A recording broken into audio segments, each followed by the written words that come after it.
Hi, and welcome back to Caring for Mum.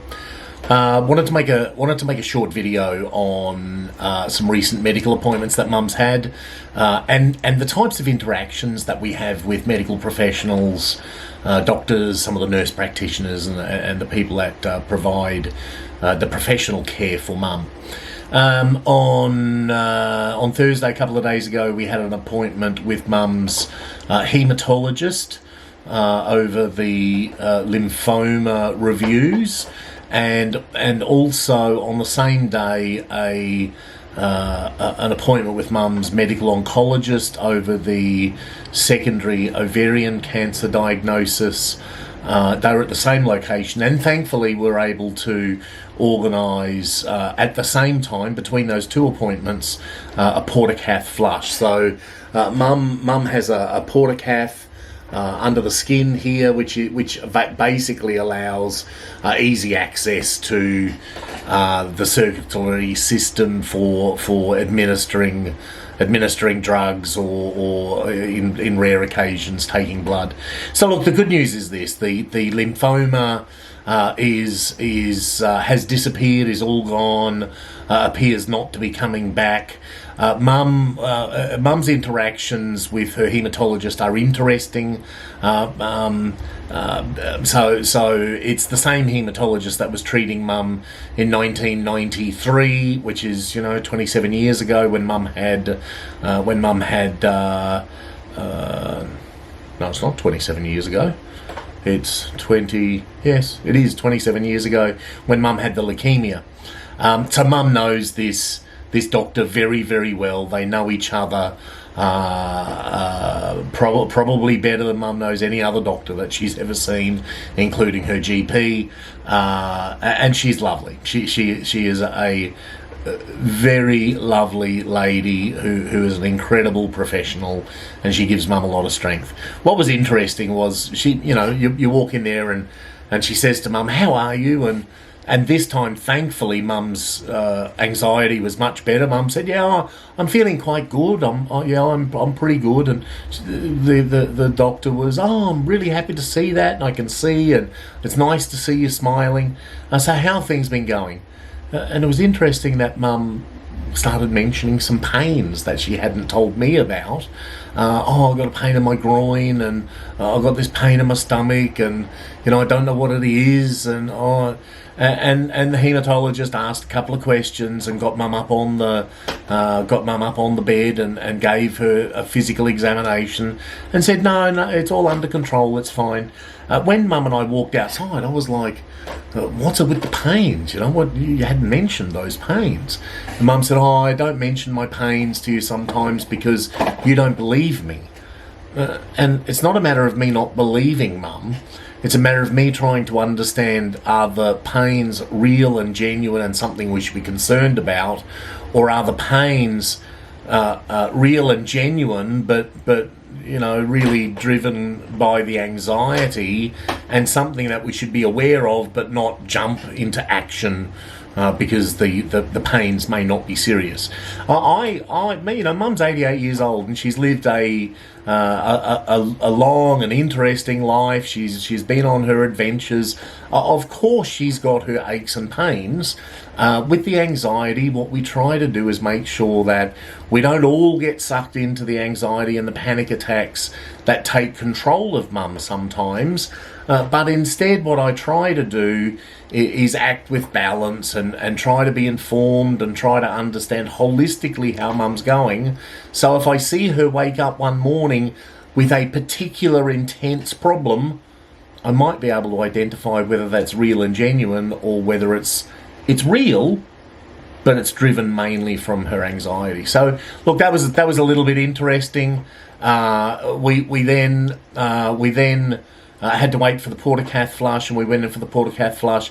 And Mum's experience earlier in the week with the blood test was obviously heavily on her mind, because she asked the haematologist, she asked the nurse coordinator, she asked the nurse, they went and checked with the unit manager. Mum wanted to know whether they could use the portacath in future to take blood instead of going through what she'd been through on Monday. And look, there's a lot of questions, and it's very difficult for the medical clinic to do that. Not that they can't do it, not that medically it's impossible to do it, but it's something that, you know, they really want to leave blood collection up to those blood collection agencies and not tie up. I get the feeling they don't want to tie up expensive and short in supply treatment room space where they're giving treatment, they're giving chemotherapy, immunotherapy, you know, they're fighting cancer, or they're taking blood. So look, that was a bit of a, you know, and I could see the anxiety was kind of what was driving Mum at that point. But let's keep in mind at this stage, it's still under control. So the third activity that we had at that clinic that day was to see the medical oncologist, the doctor that's reviewing and monitoring Mum's ovarian cancer, and look, I got to see the blood tests. We had one blood test done for both of the doctors' reviews, so there's no point getting extra blood tests. They just we get the extra blood test done for the ovarian cancer review. The hematologist gave me the page and gave me the copy so I could see the CA125 protein level. I knew it had gone up. So when we went into the medical oncologist, we sat down and were having a bit of a talk, and I gave her the page. And look, we have seen that the CA125 levels have gone up again, but you know, I was expecting to see them go up. She asked Mum whether she wanted to go and have a PET scan to see if or how much the cancer was progressing. Mum was a little bit confused. She's kind of looking at me going, you know, what do we do? Should we? And I asked the oncologist what the impacts would be, and she said, look, if you want to know how it's progressing or if it's progressing, we can do a PET scan. I'm not going to change the treatment at this time based on anything the PET scan would say, but you know, some people want to know, some people don't want to know. And I kind of looked at Mum and I thought, look, if it's good news, her mood is not going to improve. If it's bad news, her mood, she could drop back in to those panic attacks and the highly anxious state. And we kind of had a bit of a talk about it in front of the oncologist, and the decision was, let's just wait for the PET scan. Let's use the CA125 levels as the medical indicator as to how she's progressing. And then in the new year, we can talk to the doctor again and maybe get the PET scan done at that stage if anything changes. Mum's health at the moment is very good. She's quite strong since her anxiety has pretty much lifted. Physically, she's been much better. She's been eating better. She's gaining weight. She's been doing her exercises that physiotherapy gave her, and therefore her mobility is improving. Her confidence is improving. She got another family visit this weekend. So you know, life's pretty good for an 88-year-old woman with terminal cancer. So let's not rock the boat. Let's just keep things going. So look, the appointments overall went pretty well on the day. You know, great news about the lymphoma and expected news from the ovarian cancer. It's not bad news about the ovarian cancer. We kind of know it's there, and it's all just hanging at the moment, waiting to see if and how it progresses. And then we'll deal with the symptoms as they come up. But look, Mum's doing well. Mum's doing really well. Tomorrow, or actually, because I'm making this video on Monday, and I'm talking at the moment about medical appointments that were on Thursday. So on Friday, Mum has a follow-up appointment with palliative care, and I'll make another short video on that. There were one or two interesting things that came out of those appointments. So anyway, thanks again for joining us at Caring for Mum.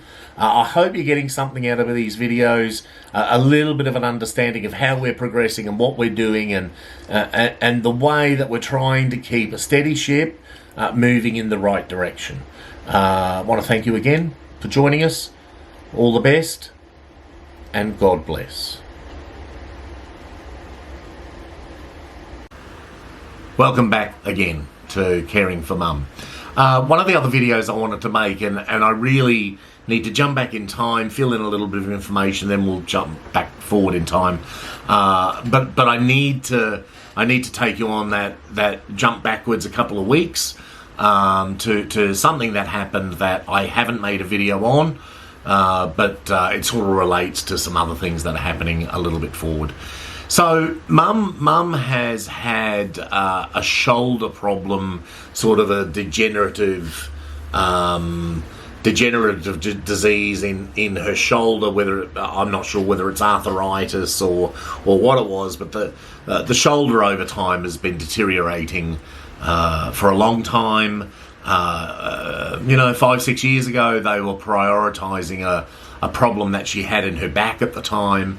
And we got the back operation done, and then the ovarian cancer came along, and then the bladder cancer came along, and then the leukemia came along, and now the secondary bladder cancer. But through all of that, Mum's shoulder has been an issue for a long time, and finally she got a call up to the hospital to go and see the surgeons for them to assess where she's at and what they could do. We had the appointment back on October 26. So Mum still kept her car. She finished driving last year, but she kept a car, and it was time for us to head in for her appointment at the Royal Brisbane Hospital. And on the way in, we had to brake heavily because the car in front of us had braked heavily, because the car in front of them were doing an illegal U-turn. And we were lucky, we stopped in time and didn't hit the car in front. But unfortunately, the car behind us was hit in a nose-to-tail accident by the car behind it, and it caused a 3-car pile-up, of which we were the first car. So I don't know whether you've ever been in a car accident, but as I was slamming my brake on and coming to a fast stop, my eyes sort of went to the rear vision mirror. I could see Mum in the corner of my eye, and I don't even know whether I reached across to hold her or whether I don't know.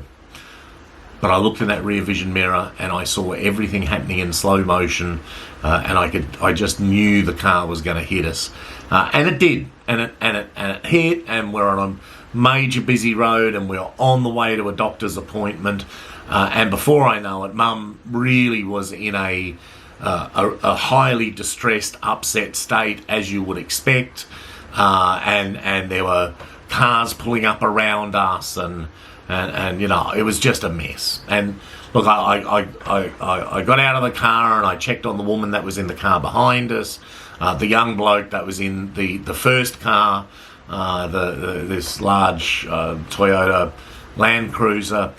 Look, it wasn't his fault. It was a terrible mistake, but something interesting that came out of it. So.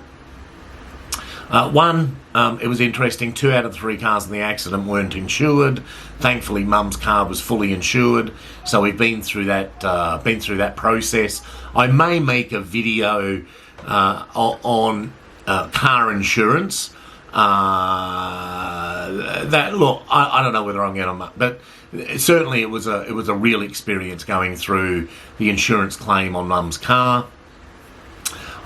There's a bit of a story to that. I don't know whether I'll make a video on it. Maybe I will. But what was interesting was that day we did make it to hospital with Mum. It just happens to be a different hospital for a different reason. So ambulances turned up, the fire brigade turned up, police cars turned up, and the ambulances wanted to take Mum into Chermside Hospital, and certainly wasn't going to stop them from doing it, but they wanted to get her in there and check her over. I think after everything has happened, what we've seen is that Mum's got a little bit of whiplash. I think I've got a little bit of whiplash.